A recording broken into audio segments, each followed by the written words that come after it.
You are easier to influence than you think. What if the music you love, the trends you follow, even the way you understand freedom itself, wasn't entirely your idea? What if some of the biggest cultural movements of the 20th century weren't just created, but carefully guided? Because during the last century, governments weren't just fighting wars with weapons. They were fighting for something far more powerful: your perception, your beliefs, your identity. And if that sounds far-fetched, that's exactly what makes it so effective. Tonight, we're diving into a question that sits right on the edge of history and mystery. Did institutions like the Tavistock Institute help shape modern culture? And if they did, how much of what we think is real actually is? In the late 20th century, a man named John Coleman began making extraordinary claims. Coleman presented himself as a former British intelligence officer, and in his writings, he described a hidden system of influence operating behind the scenes of modern society. At the center of that system, he said, was the Tavistock Institute of Human Relations. According to Coleman, Tavistock was not just a research organization. It was something far more powerful, a place where psychological techniques were developed to shape public opinion on a massive scale, not just through politics, but through culture itself: music, art, social movements, even generational identity. In his view, these weren't always organic developments. They could be influenced, directed, engineered. It's a powerful idea, and if it were true, it would change how we see the modern world. But before we go any further, we need to separate two things: what is documented and what is alleged. Because once those lines blur, the truth gets harder to see. Today, the Tavistock Institute of Human Relations is known as a social science organization based in London. It focuses on research into human behavior, group dynamics, organizational systems, and how people interact within institutions. Its work has influenced everything from the military to workplace management to psychotherapy to modern approaches in social science. On the surface, it is exactly what it claims to be: a research institute. But to understand why it exists, we have to go back to where it began. Because Tavistock didn't start as an institute. It started as a clinic.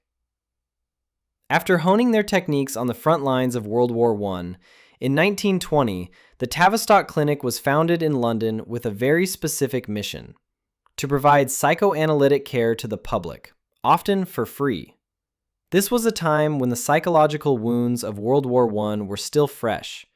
Millions had returned from the war physically alive, but mentally shattered. What we now call PTSD was barely understood. At the time, it was referred to as shell shock, and traditional medicine had no real answers. The Tavistock Clinic approached the problem differently. They turned to the emerging fields of psychoanalysis. Drawing from the work of Sigmund Freud and Carl Jung, they focused on the unconscious mind, on trauma, on the hidden forces that shape human behavior. Their goal wasn't just to treat symptoms. It was to understand the human mind itself. And they didn't stop with adults. Tavistock became a pioneer in working with children. At a time when childhood psychology was still in its infancy, they began developing what would later become the child guidance movement. They studied how early experiences shape identity, how trauma carries forward, how behavior forms long before adulthood. This work was revolutionary because it suggested something powerful. If you understand how people develop, you can influence who they become. But this wasn't happening in isolation. It was happening in a world under pressure. Just a few years earlier, in 1917, the Russian Revolution had overthrown the existing order and established a new system the world had not seen before on such a scale: communism. This wasn't just a political shift. It was a warning. A population pushed to its limits by war, by inequality, by instability, had risen up and replaced the system entirely. For governments across Europe, this sent a clear message. If people become too dissatisfied, the system itself is at risk. Maintaining order was no longer just about force. It was about stability, about morale, about keeping populations from reaching a breaking point. At the same time, the world was changing rapidly. Industrialization was accelerating.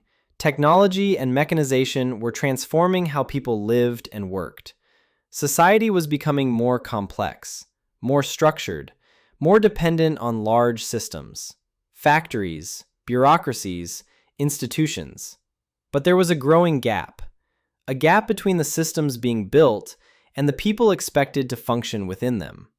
And if that gap grew too wide, it could lead to unrest, disconnection, even revolt. So a new question emerged. How do you design systems that people will accept? How do you align human behavior with the needs of an increasingly complex society? How do you prevent the kind of instability that had already reshaped Russia? These were not abstract questions. They were urgent. And institutions like the Tavistock Clinic were uniquely positioned to explore them. Because they weren't just studying individuals, they were beginning to understand groups, organizations, society itself. By World War II, this understanding had become critical. Psychologists and researchers were now being called upon to study morale, obedience, cohesion, how soldiers behave under stress, how populations respond to crisis. The study of the human mind was no longer just about healing. It was about function, stability, and, increasingly, influence. After the war, these insights didn't disappear. They expanded. And with major backing from Standard Oil-rich the Rockefeller Foundation, Tavistock went from a clinic focused on treatment into an institute focused on understanding and shaping the systems people live within. And that transformation would set the stage for everything that followed. Because once you understand how to stabilize a population, you also begin to understand how to steer it. After World War II, the world didn't just rebuild, it divided. Two competing systems emerged, capitalism and communism, and both were racing to define the future of the world. This was not just a military standoff, it was a battle for belief, for identity, for the hearts and minds of entire populations. On one side, the Soviet Union offered something direct, clear, immediate. Slogans like peace, land, and bread. Simple ideas that spoke directly to the working class. Food, stability, equality. After decades of war, poverty, and upheaval, those promises resonated. They were tangible. They addressed survival. On the other side, the West offered something different.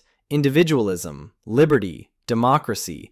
Powerful ideas, but abstract ones. And to a population that had just lived through global war, that was hungry, displaced, and exhausted, abstract ideas were not always enough. Because when people are struggling to survive, they don't think in philosophy, they think in needs. And this created a problem. If the West wanted to compete, it couldn't rely on ideology alone. It had to make those ideals feel real, immediate, desirable, not just politically, but culturally, because culture is where ideas become lived experience. It's where freedom stops being a concept and starts becoming a feeling, a lifestyle, a way of seeing the world. At the same time, leaders had already seen what happens when that connection breaks down. The Bolshevik Revolution had shown how a dissatisfied population could overthrow an entire system, not because they had better weapons, but because they had a stronger narrative, one that aligned with their reality. That lesson was not lost on the rest of the world. Maintaining stability was no longer just about control, it was about alignment. Aligning people with the system they lived in, aligning belief with structure, aligning identity with ideology. And that required something new, not just propaganda, but influence that people would accept, even embrace. Influence that didn't feel like control. This is where psychology became a strategic tool. Because if you understand how people think, how they form beliefs, how they adopt identities, you can begin to shape those processes, not force them, guide them, at scale. And institutions that had spent decades studying human behavior, group dynamics, and social systems were now positioned at the center of that effort. Because in this new kind of war, the battlefield wasn't land, it wasn't air, it wasn't sea, it was the human mind. If all of this sounds theoretical, it's not. Because by the early 20th century, people had already begun to figure out how to shape public perception. One of the most influential figures in this transformation was Edward Bernays.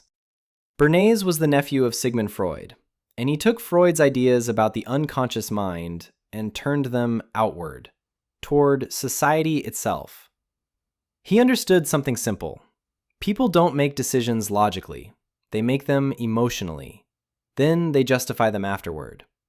If you can influence emotion, you can influence behavior. At scale. Bernays didn't call it manipulation, he called it public relations. But what he was really doing was engineering consent. One of his most famous campaigns makes this clear. At the time, it was socially unacceptable for women to smoke in public. It was seen as improper, even taboo. So when the American Tobacco Company wanted to expand its market, they didn't just advertise cigarettes. They changed what cigarettes meant. Bernays orchestrated an event. During the 1929 Easter Parade in New York City, a group of women publicly lit cigarettes. He had carefully arranged for photographers to be present.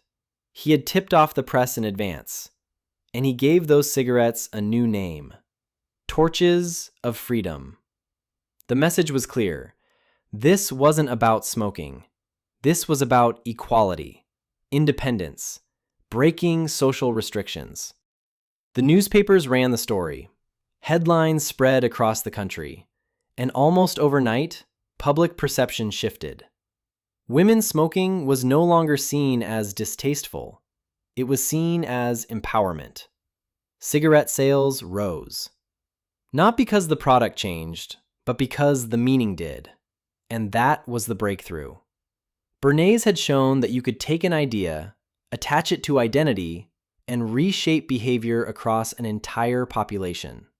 It didn't matter that the event was staged. The impact was real.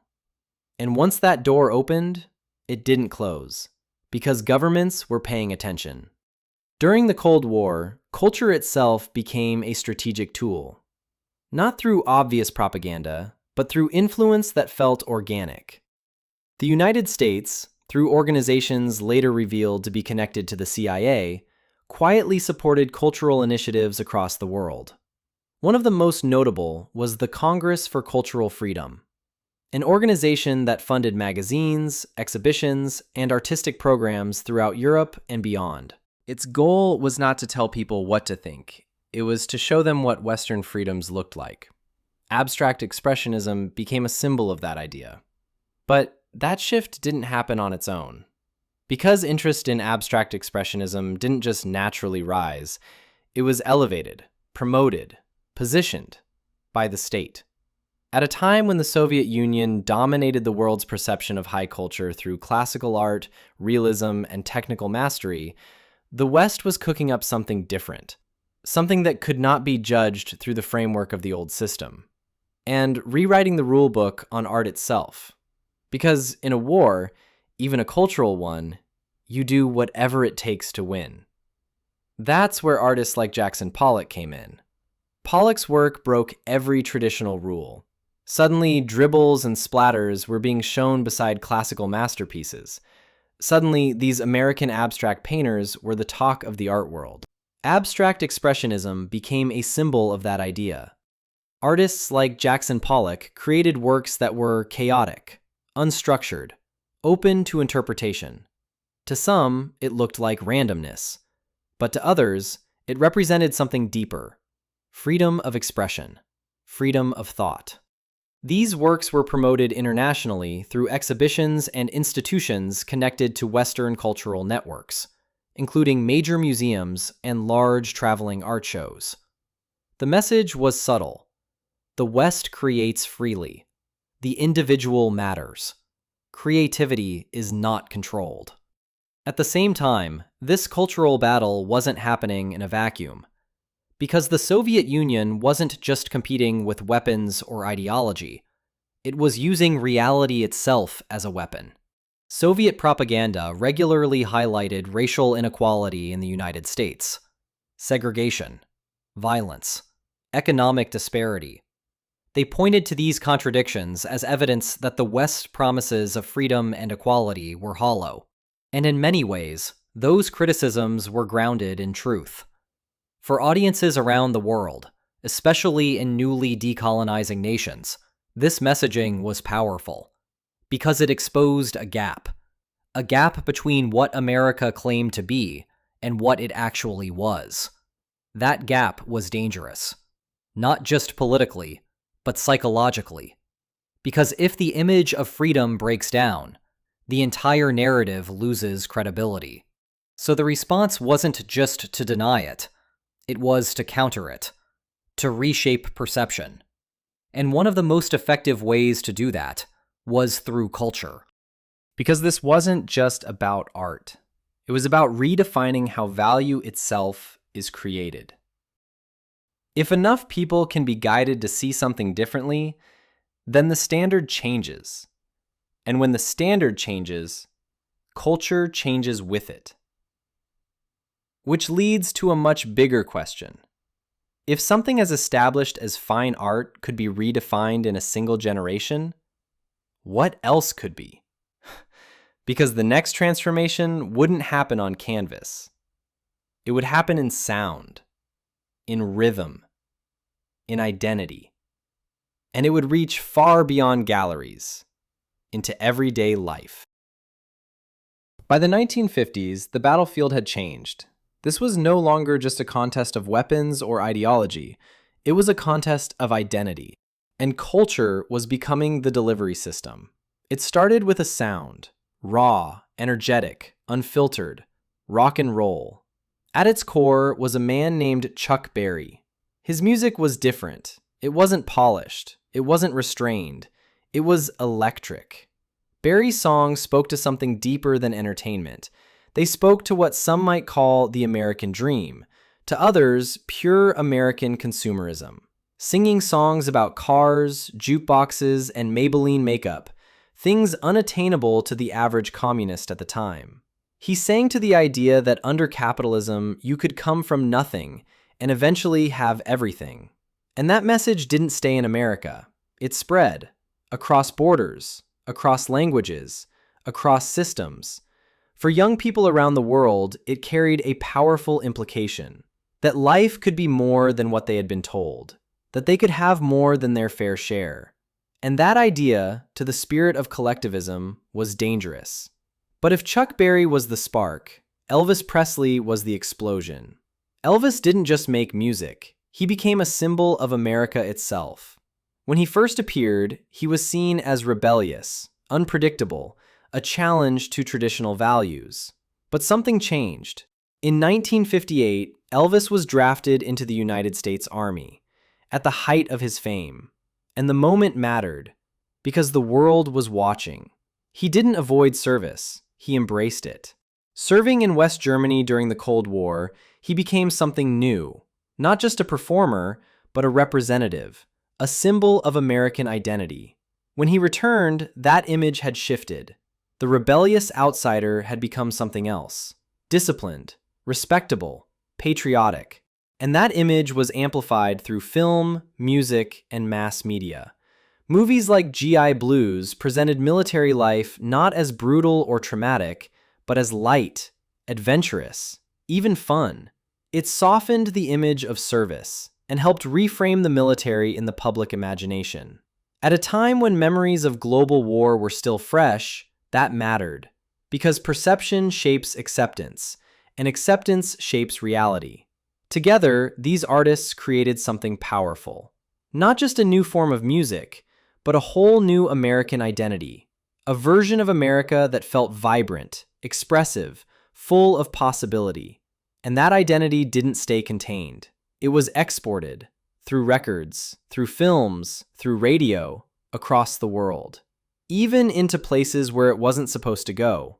Behind the Iron Curtain, Western music began to spread underground. Records were smuggled across borders, copied, shared, passed from hand to hand. But it didn't stop there. Western-backed radio broadcasts transmitted music and messaging deep into Eastern Europe and the Soviet sphere. Secretly, the CIA funded stations like Radio Free Europe and Radio Liberty that carried these sounds across borders that were supposed to be sealed. To the people listening, this wasn't propaganda. It was a window, a glimpse into another world. And the Soviet Union understood exactly what that meant. They saw it as ideological subversion, an attempt to reshape thought through culture, and they responded by building massive networks of jamming stations designed to block those signals, to silence the music, to contain the influence. But the signals kept coming, sometimes faint, sometimes distorted, but enough to be heard. Because once an idea enters the mind, it's very hard to remove, and that was the real power of it. The music wasn't just entertainment, it was influence, it was identity, it was possibility. And by the end of the 1950s, that influence had already begun to reshape the world, but it was about to escalate. Because according to John Coleman, the most powerful cultural force was still to come. A force that would take everything learned so far, emotion, identity, mass communication, and combine it into something unprecedented. In 1960, a band formed in Liverpool, England. At the time, they were unknown, just another group trying to make it. But within a few years, they would become something else entirely. A global phenomenon, a cultural turning point, a force that would reshape music, youth culture, and identity itself. The Beatles. In the early 1960s, something happened that didn't just change music, it changed culture itself in ways never seen before. 4 young men from Liverpool, England, John Lennon, Paul McCartney, George Harrison, Ringo Starr. At first, there was nothing unusual about them. They played clubs, small venues, spent long nights sharpening their sound, grinding, learning, becoming tight as a band. And then everything changed. In 1962, after spending 2 years in Hamburg, Germany, they released their first single. Within a year, they were dominating the United Kingdom. Within 2, they were dominating the world. What followed wasn't just success, it was something else, a phenomenon.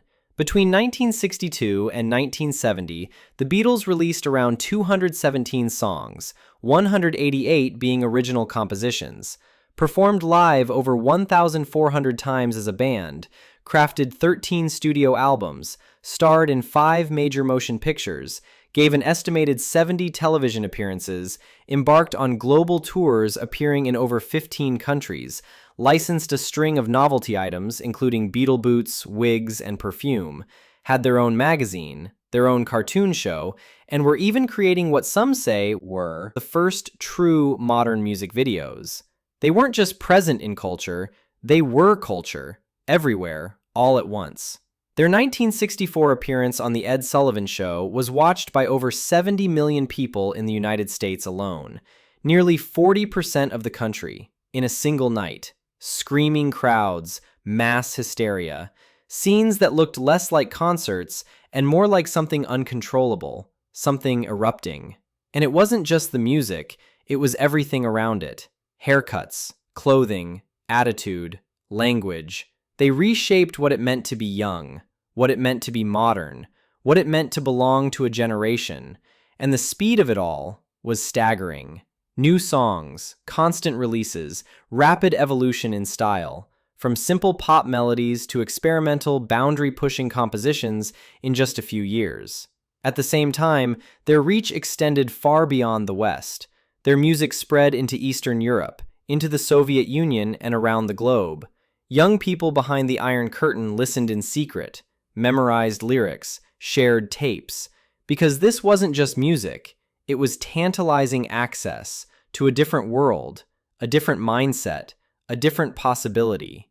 In some songs, this intention is obvious. Back in the USSR, inspired by Chuck Berry's Back in the USA, was messaging seemingly meant for one very specific audience, the Russians. This new propaganda, as it was being used, carried a strange duality. On the surface, playful, but beneath that, a blending of cultures that shouldn't have been blending at all, seemingly designed and deployed to bridge the two worlds and penetrate the psyche of the listener. McCartney had never even been to the USSR when he wrote it. He wouldn't step foot there until 2003. His music was banned, after all.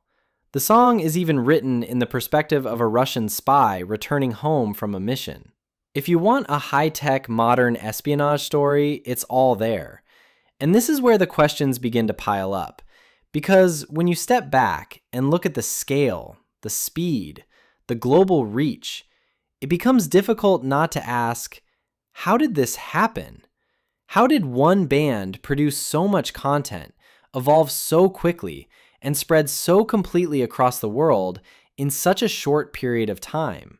There is no credible evidence linking the Beatles to the Tavistock Institute. I was unable to find any official documents, any verified coordination, and any direct proof. Coleman alleges that German philosopher, musicologist, and social theorist Theodor Adorno and the Frankfurt School were responsible for the Beatles' success. And though I searched, again the trail went cold. But what is undeniable is that they emerged at a moment in history where everything else was already in motion. Psychological research had matured, mass media had reached global scale, cultural influence had become strategic, inevitable, and some would argue necessary. Identity had become a battlefield. The Beatles didn't create that world, they entered it, and then they defined it. Whether by design, by amplification, or by something far less intentional, the effect was undeniable. Because after the Beatles, culture didn't move the same way anymore. It moved faster, further, and with far greater impact. And once that kind of influence exists, it doesn't disappear, it evolves. And this is where the story takes a darker turn. Because while culture was expanding outward, something else was happening beneath the surface. The science of influence was being applied. One of the most important figures in this field was Kurt Lewin. Lewin is often considered one of the founders of modern social psychology. His work focused on how groups change, how behavior shifts, how norms are created, and he developed a simple but powerful model. 3 stages: unfreeze, change, refreeze. First, unfreeze. Break down existing structures. Create instability. Disrupt what people think is normal. Because when certainty disappears, people become more open to influence, more responsive to authority. Then, change. Introduce new ideas, new behaviors, new norms. And finally, refreeze. Reinforce those new norms. Reward them. Stabilize them. Until they become the new reality, the new normal. Now, Lewin developed this as a framework for understanding change, but in the context of the 20th century, it raises an unsettling possibility. Because by the 1960s, the world was already in a state of massive disruption. The assassination of President Kennedy, escalation in Vietnam, mass protests, civil rights, the threat of nuclear war, and a rapidly shifting cultural landscape. It was, in many ways, an unfreezing, a breakdown of certainty. At the same time, the United States government was conducting one of the most controversial research programs in its history, MKUltra, a covert operation exploring psychological manipulation, including the effects of substances like LSD on human behavior. And MI6 was conducting similar research, it turns out. The goal was not cultural influence, at least not explicitly. It was control, interrogation, understanding how the mind could be altered. And yet, outside the laboratory, something else was happening. In the mid-1960s, psychedelic culture began to emerge, rapidly, unexpectedly, centered in places like London, San Francisco, and Los Angeles. Music, art, experimentation, a new way of seeing reality itself. Members of the Beatles were part of that shift. In the early months of 1965, as the American psychedelic scene was rather suspiciously forming in Laurel Canyon, California, directly beside a top-secret military propaganda studio, see our Laurel Canyon conspiracy video link below for more details, John Lennon and George Harrison would get their first taste of the drug. A few months later, Ringo would join John and George, as the three of them would, in a rented house in Beverly Hills, only a short 5-mile drive from the canyon, have over well-known canyon residents Peter Fonda and members of the Byrds, among others, for his first encounter, Paul was the last to try it in late 1966, but by then, the effects were fully being felt, with songs like Day Tripper dropping in late '65.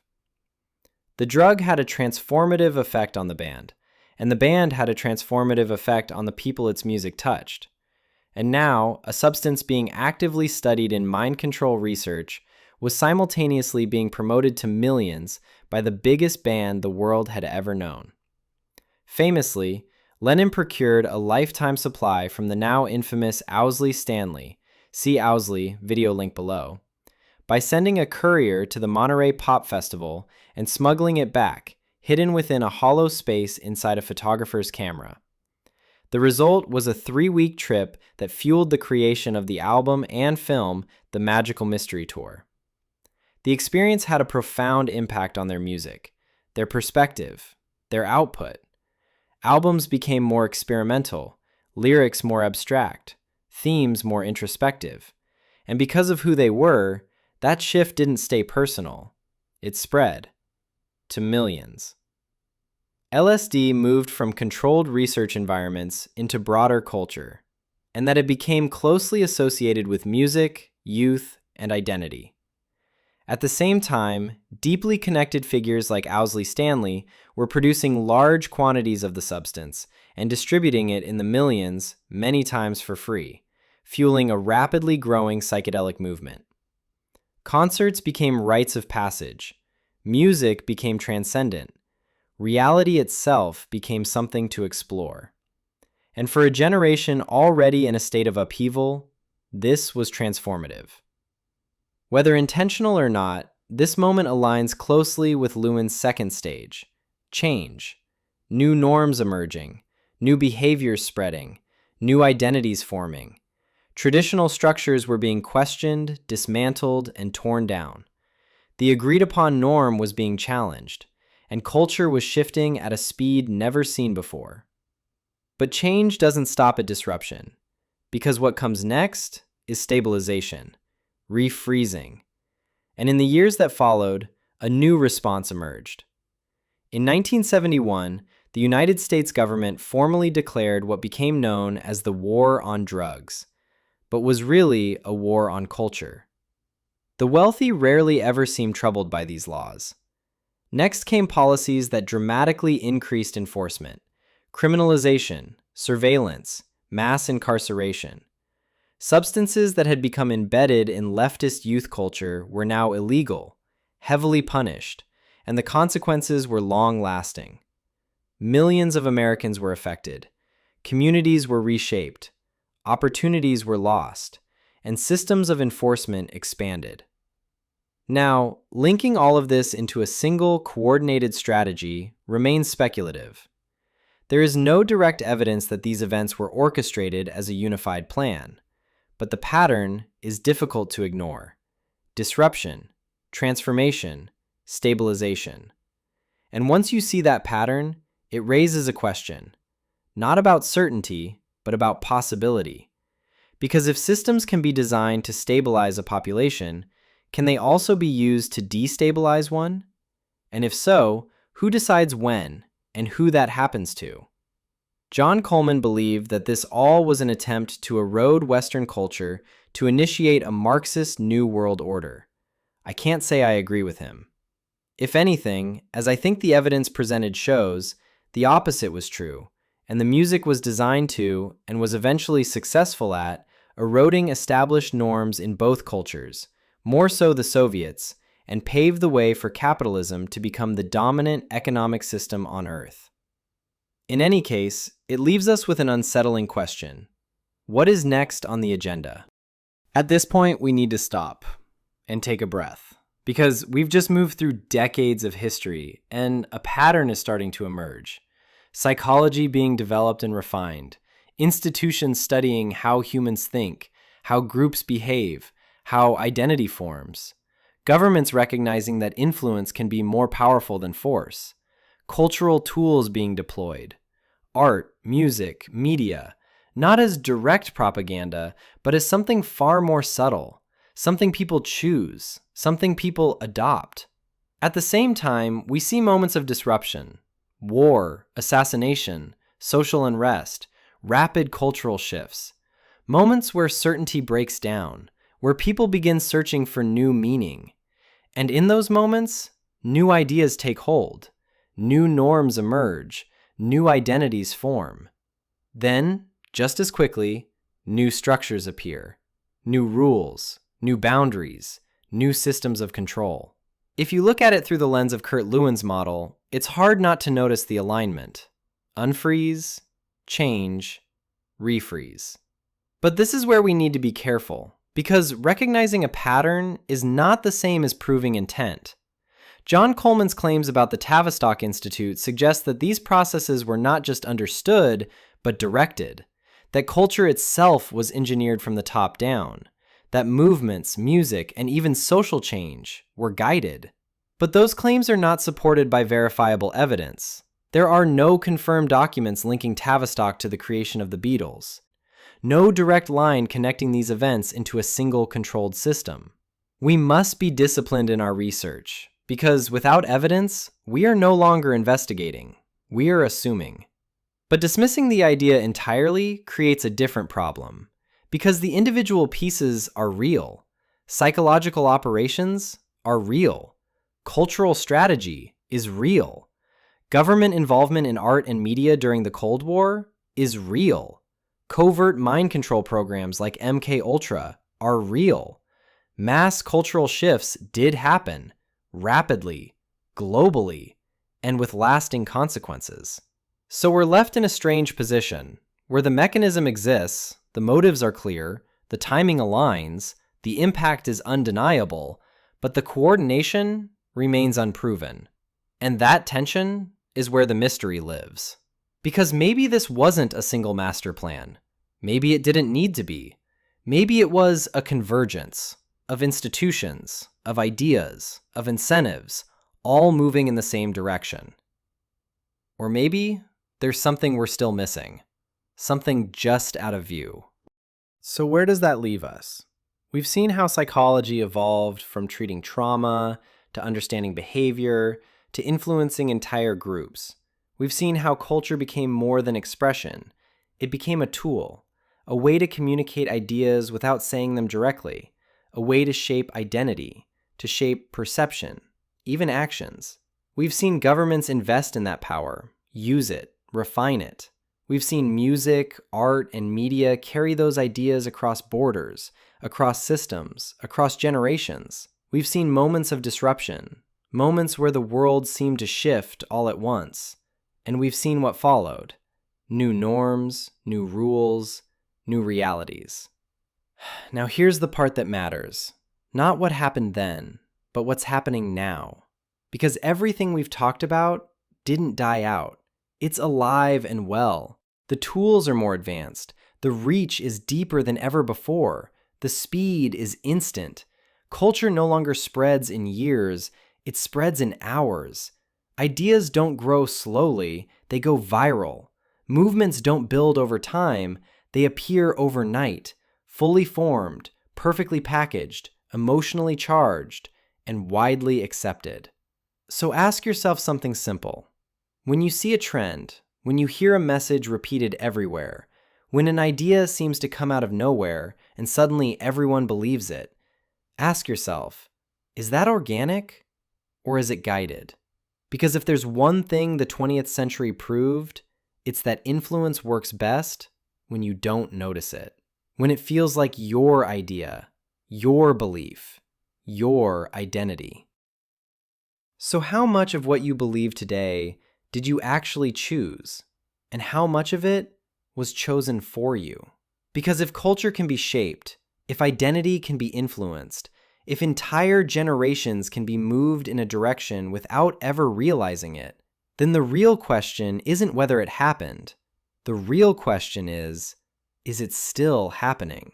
Because once an idea enters the mind, it rarely leaves you unchanged. And if it is, would you even know? Because the most powerful system of control is the one you believe you created yourself. Thank you everyone for listening in. If you liked the presentation, please like and subscribe to get more secrets and mysteries in your life. I really hope you enjoyed this episode. It was recommended by you guys, and I tried my best to do it justice. As a massive Beatles fan, this was a tough one, but it's history that must be sorted out, no matter the cost. Because in the growing world of artificiality, reality becomes more valuable every day. Till next time.